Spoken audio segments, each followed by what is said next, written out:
We begin at Paddington, a place that always feels like it's waiting for someone.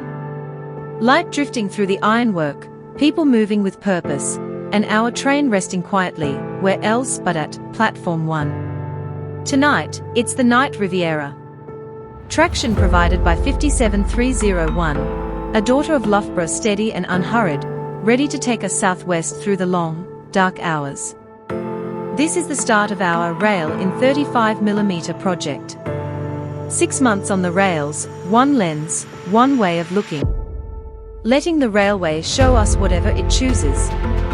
There's a comfort in traveling after dark. The rhythm settles you. The world outside becomes shapes and glimmers, and the journey feels older than you are. By dawn, the landscape softens. The coast begins to appear in fragments. And then Cornwall arrives. Gently, almost shyly, as if it doesn't want to wake you too quickly. Penzance.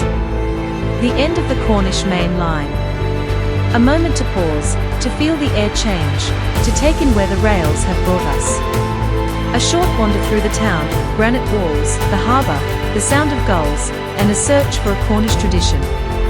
Everything touched by weather, everything carrying its own quiet story. We will not linger as, for us, this is but a gateway. From here the lines narrow, request stops become the norm and the colours shift, and the 35mm begins to find its voice.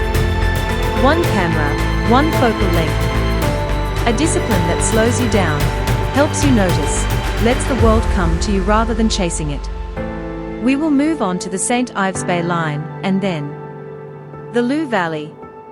And finally, back to the flatlands of the east via Exeter and Castle Carey.